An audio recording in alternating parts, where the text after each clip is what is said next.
Hello guys, आप सभी के सामने है बिहार बोर्ड 12th क्लास का इंग्लिश सब्जेक्ट का poem sweetest love I don't गो का एमसीक्यू क्वेश्चंस। आइए हम इस चैप्टर से एक एक नंबर का जो ऑब्जेक्टिव क्वेश्चन है उसको सोल्व करते हैं। ठीक है, समझते हैं हिंदी में और फिर उसका आंसर चूज करते हैं। पहला क्वेश्चन है, Donne present himself in sweetest love I don't go in. Donne जो है अपने आप को इस कविता में किस रूप में प्रेजेंट करते हैं? तो यहाँ पर एक्चुअली जॉन डॉन है, यहाँ पर लिखे स्वीटेस्ट लव आई डोंट गो, अपने को आई के रूप में प्रेजेंट करते हैं। तो आई क्या है? First person singular number. I क्या है? First person singular number. तो यहाँ पर आंसर हो जाएगा फर्स्ट पर्सन सिंगुलर नंबर। ठीक है, फर्स्ट पर्सन प्लूरल नंबर होगा नहीं, थर्ड पर्सन तो है ही नहीं, आई थर्ड पर्सन होता ही नहीं, नॉन ऑफ दीज है तो ये होगा ही नहीं। तो यहाँ पर मेन आंसर जो होगा अपना A, the first person singular number. दूसरा क्वेश्चन है, sweetest love I don't go is a didactic poem, B an allegorical poem, C love poem, D none of these. तो sweetest love I don't go जो है इसमें कभी अपने प्रेमिका से बात करते हैं तो एक लव पोएम है। ठीक है, Donne is a poet, nature poet है, मेटाफिजिकल पोएट है, कैवेलियर पोएट है या रोमांटिक पोएट है? तो डॉन जो है आपको कवि के परिचय में ही मिलेगा कि जॉन डॉन जो है एक मेटाफिजिकल पोएट है। ठीक है, उसके बाद है next question, John Donne is well known for his songs and sonnets, satires, sermons. किसके लिए जॉन डॉन जाने जाते हैं? तो John Donne songs and sonnets तो लिखते ही हैं, सटायर्स लिखते ही हैं, सरमन्स लिखते ही हैं, यानी ऑल ऑफ दीज। इस क्वेश्चन का आंसर हो जाएगा ऑल ऑफ दीज यानी डी। ठीक है, अब जो नेक्स्ट क्वेश्चन है हमारे सामने 5th number, in the poem sweetest love I don't go die stand for. यहाँ पर डी वाई ई, डाई का मतलब क्या होगा? तो यहाँ पर कवि जो है डाई का मतलब क्या होगा? टू डाई, डाई मीन्स मरना। पैंट नहीं, बोथ नहीं, दोनों चीज नहीं। यहाँ पर क्या होगा? डाई का मतलब डी वाई, डाई का मतलब कवि क्या करना चाहता है? Die, D I, die means मरना। ठीक है, आप सभी के सामने नेक्स्ट 6th नंबर क्वेश्चन है, sweetest love I don't go may be compared with Shakespeare's. यदि sweetest love I don't go कविता को शेक्सपियर की किसी कविता से तुलना किया जाए तो किस कविता से तुलना किया जा सकता है? ऑल द वर्ड्स स्टेज नहीं, the marriage of true minds, ये आंसर होगा। ये ठीक वैसी ही कविता है, स्वीटेस्ट लव आई डोंट गो जैसी ही कविता है शेक्सपियर की, जिसका नाम है the marriage of true minds. Answer याद रखना। 7th नंबर है, who has composed the poem sweetest love I don't गो। किसने इस कविता को रचा है या किसने लिखा है? इस कविता को किसने लिखा है?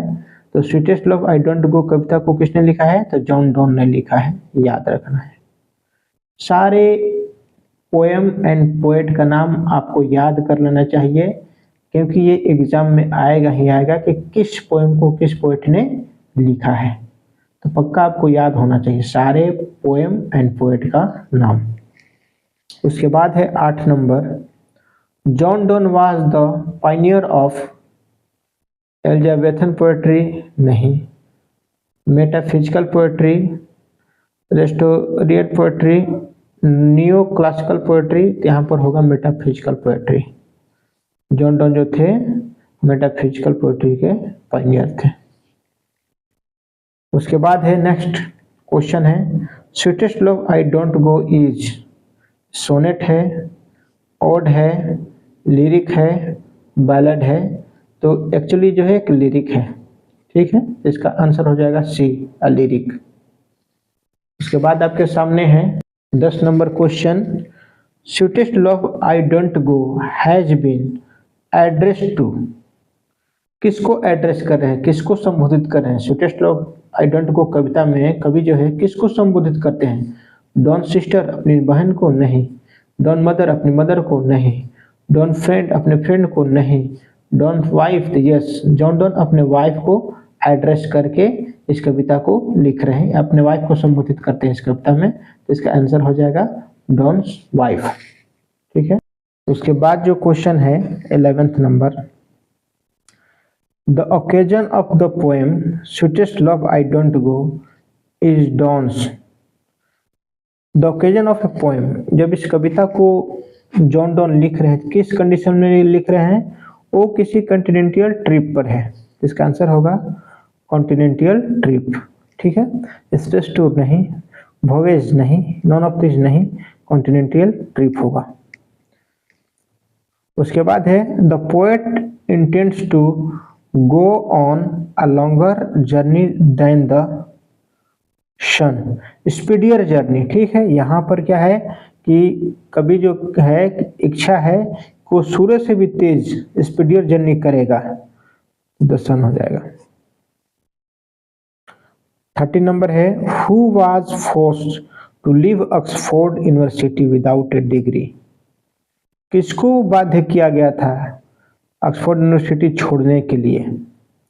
हु वाज फोर्स्ड, किसको बाध्य किया गया था टू लीव, छोड़ने के लिए Oxford University without a degree, बिना किसी डिग्री को छोड़ने के लिए किसको बाध्य किया गया था, तो जॉन डॉन को बाध्य किया गया था, याद रखना।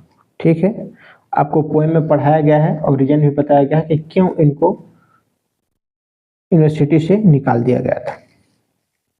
उसके बाद है 14th number, John Donne wants to go away because he is not tired of his. अपने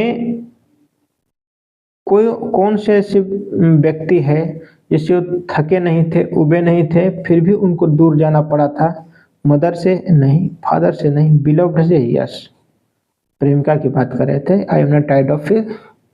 ठीक है, उसके बाद है 15 number, John Donne was the pioneer of a new kind of lyrical and satirical verse called metaphysical. Metaphorical नहीं, देखिए metaphorical है, metaphysical है, तो आपको दोनों में अंतर समझना है और ये मेटाफिजिकल होगा, कॉल्ड मेटाफिजिकल। उसके बाद जो है आपके सामने 16, John Donne is going to dash leaving his wife behind. कहाँ जा रहे थे, गोइंग टू जर्मनी, अपने वाइफ को छोड़ करके जॉन डॉन जर्मनी जा रहे थे। ठीक है, कॉन्टिनेंटल ट्रिप आया है ना, वही जर्मनी जा रहे थे। John Donne thinks that death is certain. John don सोचते हैं कि डेथ जो मृत्यु जो है इज सर्टेन, निश्चित है, जहां होनी होगी, जब होनी होगी मृत्यु तब हो ही जाएगी, कोई रोक नहीं पाएगा। यहाँ पर आंसर हो जाएगा death is certain. John Donne feels that, John Donne feels अनुभव करते हैं, डैश इज वेरी होपलेस।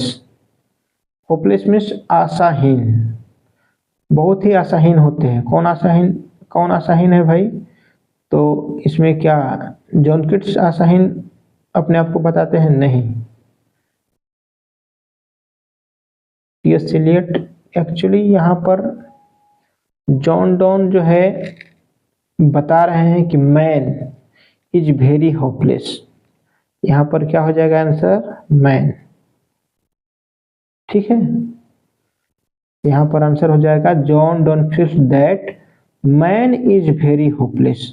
तो कोई भी ऑप्शन आएगा आप उसमें मैन को टिक करना। उसके बाद है 19, they who keep one another alive.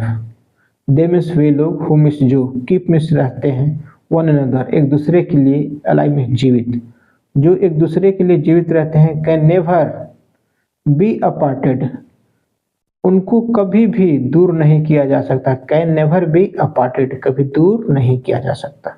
ठीक है, जो एक दूसरे के लिए जीवित रहते हैं, जिसमें आंसर होगा बी अपार्टेड।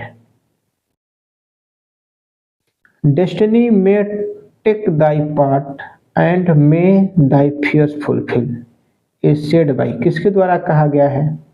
ये जो है इस कविता में, स्वीटेस्ट लव आई डोंट को कविता में कवि कहता है, यानी जॉन डोन कहते हैं कि डेस्टिनी में टेक दाई पार्ट, भाग्य जो है अपना खेल खेलेगा, and may the fear fulfil, ऐसा ना हो कि तुम्हारा जो डर है वो पूरा हो जाए। ये जो लाइन है कौन कहता है? स्पीकर। यहाँ पर स्पीकर जो है जॉन डोन का नाम है तो जॉन डोन, नहीं तो स्पीकर है तो स्पीकर को टिक कर देना, ठीक है। यानी ये बात जॉन डोन कहते हैं, यहाँ पर आंसर के रूप में स्पीकर माने वक्ता कहता है, ठीक है।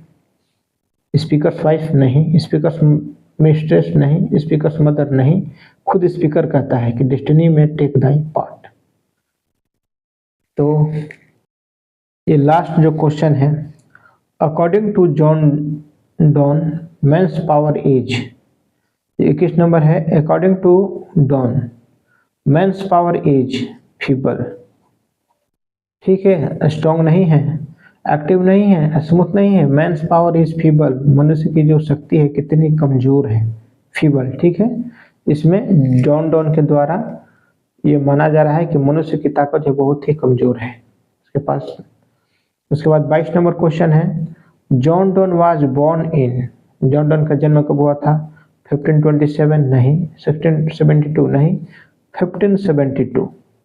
जॉन डॉन का जन्म जो हुआ था 1572 ईस्वी में हुआ था। इस तरीके से हम अगर प्रैक्टिस करें लाइन बाय लाइन एक एक ऑब्जेक्टिव का, तो हम एग्जाम में कोई भी ऑब्जेक्टिव हमसे अछूता नहीं रहेगा। Thank you.